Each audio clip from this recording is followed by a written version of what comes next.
Hello friends, it's DandyLion here, and today we're actually going to play something other than Minecraft. Um, I'm going to show you how to play Crusader Kings 2. Uh, and before I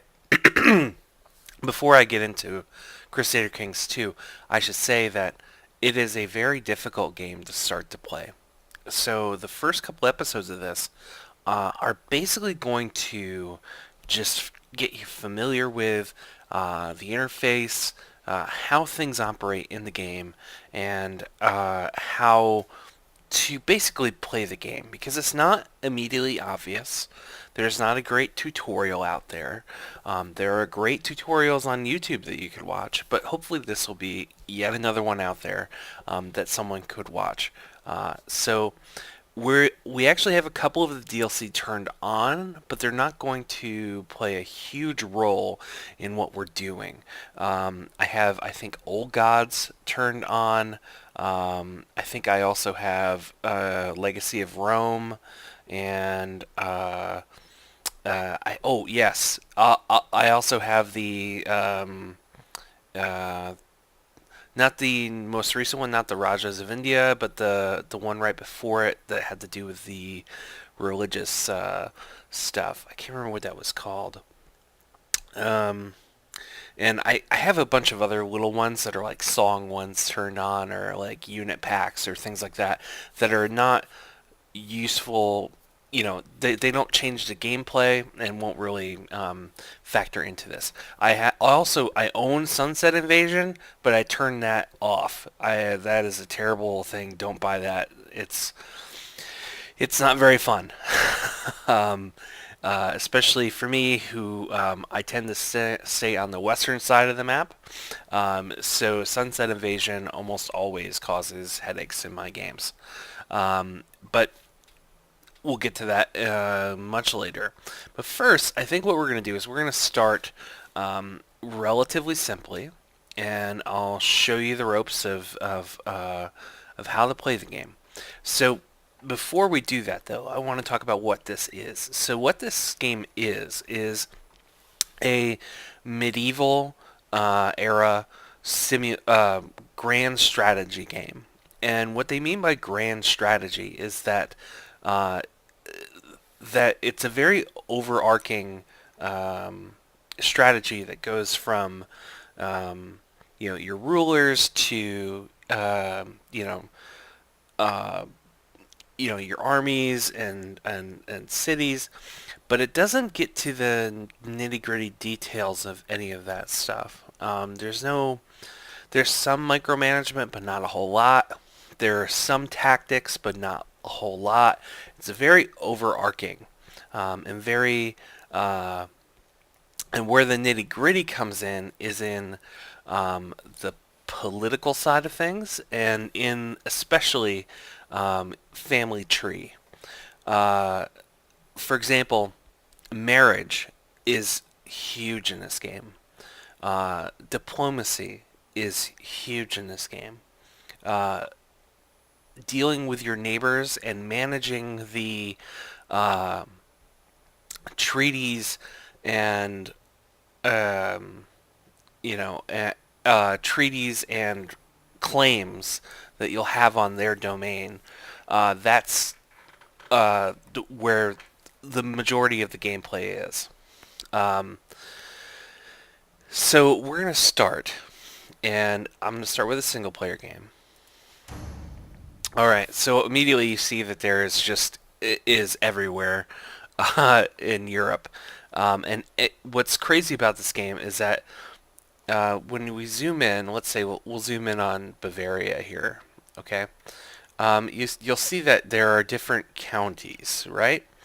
And if we select them, you'll see over here that this selects a character for us. And what Crusader Kings is essentially is you start with a character, and then when that character dies, you then play that character's heir. And then when that character dies, you play their heir, and so on and so forth. And the goal is to get to, well, there's no real goal, but my goal is eventually to play a game where I get to 14. I think it's like 1463 or something like that, um, with an unbroken line, right? Uh, it's very difficult to do that. You're gonna run into some backstabby people and all kinds of stuff. But basically, if you look here, you have King Karlman of Bavaria, but he also has 8 vassals underneath him, and these are all playable characters. For example, if we want to play this count of Tyrol, which is right here,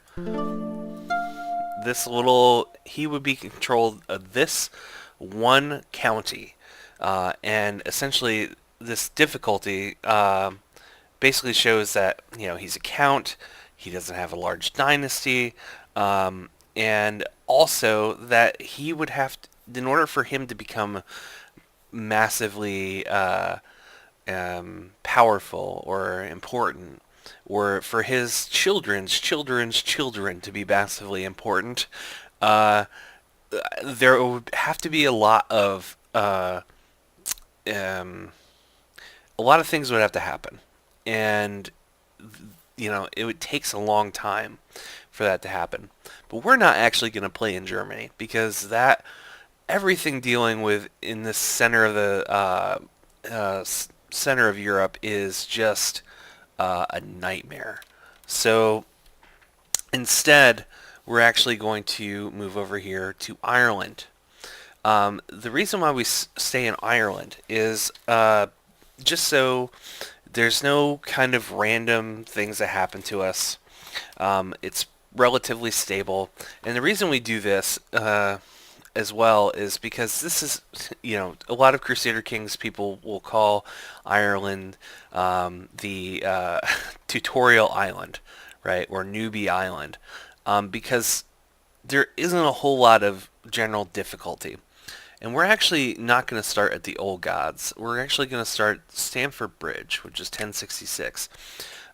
So what's going on in the general area of Ireland is that you have a whole lot of really small kingdoms, and basically Ireland is not unified whatsoever, and England is being invaded by you know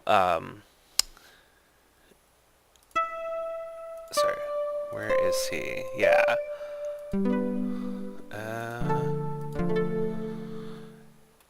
Oh yeah, they're basically being invaded by um, the Normans, William of Normandy, and also I believe the Swedes, no, or the Norwegians. I'm sorry.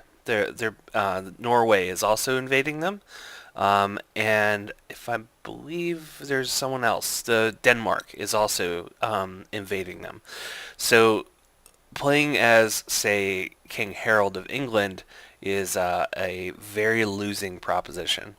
And there's actually an achievement in the game for playing as King Harold and maintaining your kingdom, because that's very difficult to do.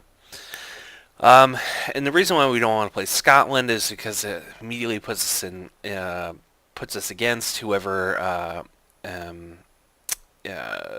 wins the English war here, and same thing if we pick a thing in Wales, the same thing is going to happen. And if we pick someone in Wales, we're like positioned way against this. But what the Ireland thing is if we pick, say, like King Rashad, is it allows us to work over time to just work on Ireland. There's very little other diplomacy we have to deal with other than just like these 12 or so counties.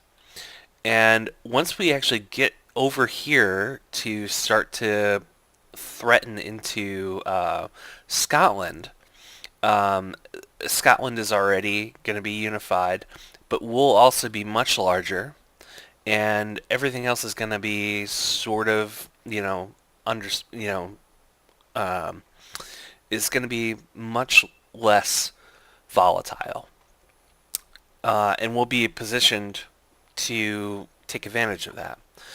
Um, as well, the other thing that's nice too is that we'll be able to essentially pick our friends. So, if we want to have, say, Norway as our friend, or France, or whoever wins all of this nonsense in Spain as our friends, that would work. Obviously, we can't be friends with the Muslims.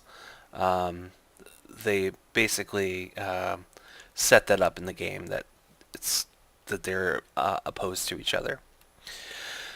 Okay, so what we're gonna do is we're gonna start in Munster, which is these two things here. But I'm gonna show you one of the DLC. This is kind of an advanced thing, and we're doing this mostly to make it easier on us, and so I can actually show you things without having to worry about like random things happening. But we're actually going to use the ruler designer. I don't know uh, how people feel about the ruler designer as a community, the Crusader Kings community. I like it personally. I think it's kind of cool. Also, should show down here that you can select a random character if you are feeling particularly, um, you know, uh, masochistic. And there's also Iron Man mode, which means you can't save the game. It only saves it when it has auto saves, and you can set the auto saves so it saves every year. But you can't actually go back further than that. So essentially, like, you can't just like try a war out, and then if it didn't work, go back to a save and then not do the war, or keep doing it over and over and over and over again. Um, and that if you have the Iron Man mode on, then you can actually go for the Steam achievements. Um, but I think first what we're going to do is we're going to do the ruler creator. Oh, and down here I'll show what DLC we're running. Yeah, so Sons of Abraham, which will play a role in what we're going to do. And I totally recommend getting the Sons of Abraham DLC. It's kind of good. I really enjoy it. There's also the Old Gods, which won't play a huge role because we're starting later than the Old Gods start. There's also the Republic. It won't really play a role in this as well. Also Legacy of Rome, like I said, and Sword of Islam. So the only one that will really play a role for us this game is Sons of Abraham. Okay. And I'm running the most recent update. I don't remember which one that is. But okay, so we're going to go and use the ruler designer. So um, ethnicity plays a role in this game, in that if you are a different ethnicity than the majority of the people that you rule, that will cause you problems. And that will also cause problems if but basically all your vassals underneath you and everyone in your court, if you're a foreigner, it gives you a diplomacy hit against them. So we're just going to randomize this until we like what we see. I don't know what we're going for, but hopefully something goofy. Because that's pretty goofy. What'll actually and we actually want to also send this to young, since we're gonna have a young ruler to start with. So let's look for something particularly goofy here. That's pretty goofy. Um, and basically, oh, there we go. That's great. Um, and we'll just go with the plain coat of arms, since that really doesn't play a role too much. So, yeah, the reason I wanted the Goofy Ruler is we'll see over time his kind of traits: the gauntness, the giant nose, the beady eyes, all, and just like the general head shape, that will carry on through his generations. All right, so we'll go over to the attributes here. And I'll talk a little bit about these attributes. Okay, so diplomacy. Diplomacy is used if you have a high diplomacy. It gives you additional options when you have the like events that come up during the game, and also it helps when you want to fabricate claims uh, on duchies. Okay, martial is useful for, of course, your military might, and also for recruiting military. Stewardship is basically used for raising your taxes. It's the efficiency at which you raise taxes. And also, more importantly, stewardship is used for um, how large of a domain that your ruler can have. If you have a high stewardship, your ruler can control a lot of duchies without having any vassals. And that may not make sense to you now, but it will in a while here. Intrigue, high intrigue, again, also like all the other ones, will cause you to have, you know, additional options that come up during the events that come up. But it also helps you when you want to do kind of shady things, like assassinate people, or well, that's most of it is assassinating people. But no, there's also other things too. There's a um, again, it's all event based, but it's things like lying to people, things like that. Learning is actually a religious-based thing, and again, it gives you additional options during some events. As well, it helps you when you want to convert religions, because, for example, in Ireland, Ireland is mostly Catholic. I think all of the things at 1066 start out as Catholic, but occasionally you'll get particular counties will switch over to different Catholic heresies, like Lollards or um, eventually Protestantism, and having different religions um, in your kingdom can cause problems. Again, because if you're a different religion than the majority of your um, the majority of the people that you rule, it's going to give you a diplomacy hit, and it's also going to give you personal diplomacy hits against anyone that's in your court or any of your vassals that are of a different religion than you. Health plays into your character's longevity. Since we're going to start out, 16 is not where we're going to start out, but basically, if you have a high health, you're going to live into your 70s. It's not always beneficial for you to live into your 70s in this game, because there will be times where, for example, you have a character that has a really nice health and a lot of good stats, but they also have a lot of good children that you also want to, um, play into it, and um, they basically you outlive your children a lot of times, and that's a problem because then you know it causes a crisis of secession when you die, and that could lead to civil war and all kinds of nastiness. So health is kind of one of those things that it seems like you'd want something really high, but it really is not all that good. Fertility rate, it is another thing that is good to have a decent fertility rate, but also if you have a too high fertility rate, um, that could also lead to some problems, because if you have too many kids with different types of secession rules, you could have too many sons who need to have um duchies in their own name, in order for them to for you not to take penalties. So that could lead to some difficulties as well. Okay, so let's randomize until we find a name we like.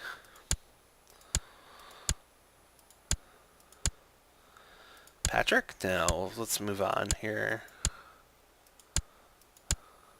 And again, this is not all that important, but oh, Art. There we go. Art Craig. There we go. So again, you could also make your ruler married, but I totally recommend against that, because what will happen is it will give you it'll give you someone who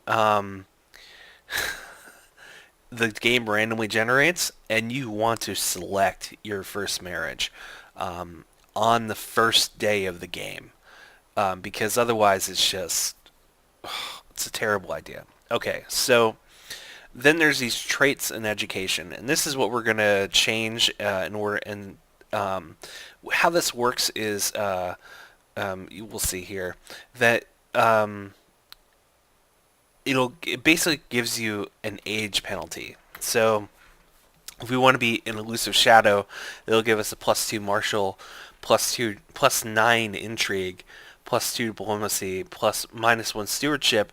But in order for us to take that, we're going to be 28.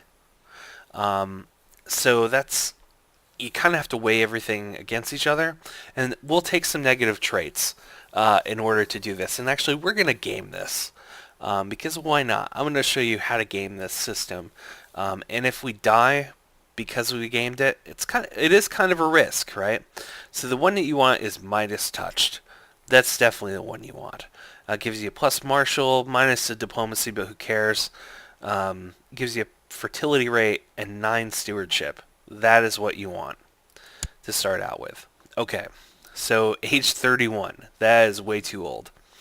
So let's start with some traits. Okay, so I'll just run through these. Has great pox. Definitely don't want that. Leper? No, that's terrible. Wounded, however, wounded people generally heal. You can die from wounds, but generally you're going to heal up. And when you heal, you're going to get a scar, and the scar will give you a plus to your diplomacy.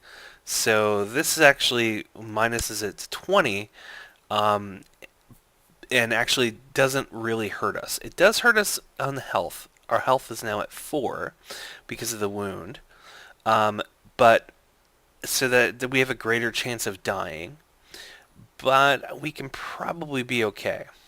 Okay, so what else? We don't want homosexual. We don't want kinslayer because that's hard to get rid of. Excommunicated is really hard to get rid of. Drunkard? No.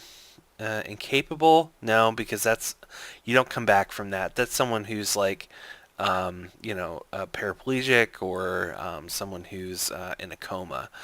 Infirm is not a good idea. Okay, so and then there's also all these: clubfoot, hair lip, punchback. These are inherited traits. When you see these, there's also stressed. That's actually a good one to take too. So we're going to take that too, because you can also lose the stressed one. And again, you see that puts us at 3. Possessed. That's a fun one. But again, you see it's a -7 instead of like a minus whatever, because all it does is it actually creates events, and it does, there are some hits that are taken by it, but it's mostly a fun one. Lunatic is terrible. Never take that. That is not a good idea. You could also take depressed as well. Depressed, you can lose depressed as well. And we might do that just because it does bring us to 2. So this does pose a problem for us going forward. But we're way under the budget here, so we can add some nice stuff. And again, it looks like there's a lot, but a lot of problems, but we'll get a lot of pluses here in a minute here. So these ones with the hearts, those are inherited traits. Those means that your children can inherit these from you. So like stutter, a lisp, hunchback, hair lip, club-footed, all of those you don't want, because they just they they don't tell you the whole story here in these things. With hair lip and hunchback especially, you also take diplomacy hits from people, which is not good. Okay, so you can also have dwarf, ugly, attractive, um, but we're going to take genius. And you see that that erases everything that we have here, and we're at 21. And what that does is it gives you +5 to all of your stats, and gives you a +5 opinion. So people are generally more favorable towards you. I'm not going to take strong. Sometimes I do. I actually no. You know what? This time I am going to take strong. Okay, and you see that that puts us at 61. So that's we're gonna have to go down here. And you see our stats. Our base stat is 5, but our actual stat is 9. That incorporates everything here essentially and here. So we have a high martial and a high stewardship and a high learning. Anything above 10 is pretty high. Okay. So then there are these shield-looking ones, and those are essentially like learned traits, or not learned traits. They're like they're lifestyles, I should say. So celibate, which we definitely don't want because it lowers your fertility to nothing, and we want children. There's hedonist, which we don't want to take. I generally don't take these in the character creation because you can essentially gain these during the game. Okay, so now we come up with the traits here that are basically, some of them are good traits and some of them are negative. That's kind of it's a binary that doesn't really tell you the whole story here. So like, for example, lustful, right? You get a piety hit, and piety allows you to purchase things from the church, or it helps you with your score at the end. But for example, this one, lustful, it's a -1. You get a plus to your fertility for a piety hit. I'm going to take that because that makes sense. Gluttonous, it's a -12, and we get a stewardship hit. Again, we can take that hit, but it also hurts against opposite sex. So that is kind of tough. So we might not take that. Greedy, we get -2 our diplomacy, but we get an extra 10% income. That is going to pay dividends over time, so we're going to take that. And again, one of the other things is when they figure out the opinion, your opinion, or someone else's opinion of you, it takes into effect all these attributes like slothful, temperate, gluttonous, whatever. And if you have the opposite one, so for example, if you have kind versus wrath, right? If you're kind and the other person is wrath, they're gonna dislike you more. But if you both have kind, they're gonna like you more. So that plays into it somewhat, but you can't really, you know, you can't really help it. So, for example, we're gonna take slothful here. It's a hit to everything, but it's a -15. So we're going to take that. Okay, so what else can we take? Patient is a good one. It's a -1, but it basically negates most of the problems with the slothfulness. And it gives us a plus to our defense for military stuff, which is not nothing. Okay, so then those are like the big, like seven deadly sins kind of stuff. And then these are um, um, like more personality traits. So like there's deceitful, gives us more intrigue but lowers our diplomacy. I don't really want to do that, but I might want to because it gives us -4, and I'm not sure where else we're gonna go with this. Um, I don't know. We'll look. Craven gives us that minus defense and minus to martial. I like our martial where it is, so I'm not going to take that. Shy, ew, hits our diplomacy, but it only gives us a -2. Content, I think we can get rid of one intrigue. This will get rid of the piety hit that we got from Lustful, and actually give us piety. So that's a good idea. So we're going to take that. Now we're back to 27. Are there any good ones that we want to take here? Honest? No, we don't want that. Brave? No.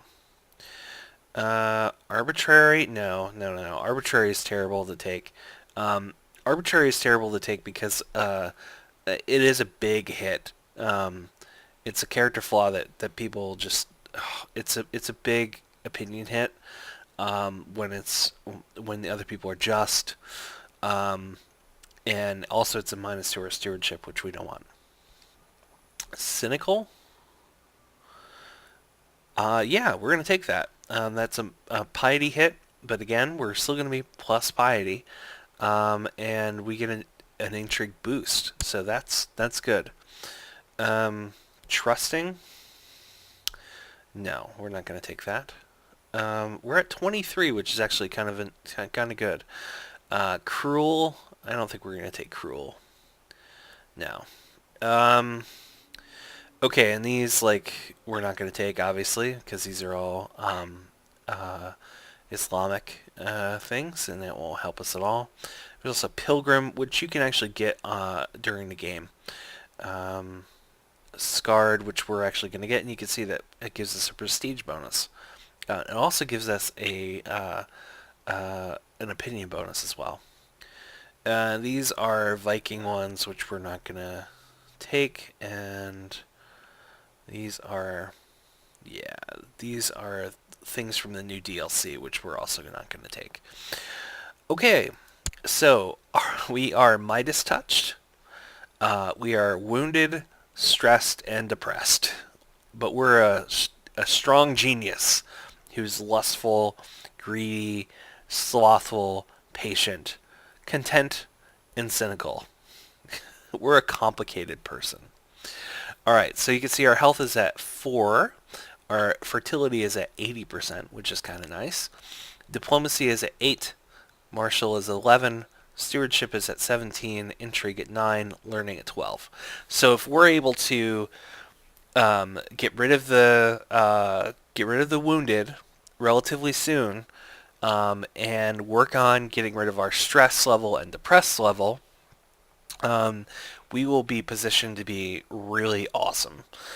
Because if we get rid of these 3, that will give us a whole lot of stats. And we'll be well positioned. As well, eventually we'll want to also get rid of Slothful. But that's kind of random. We're not sure if we're actually going to be able to do that. So Art Craig, we're going to start with this guy. And next episode, I'm going to go into all of the stuff once we've created our character. So we're going to stop here, and we'll see you next episode.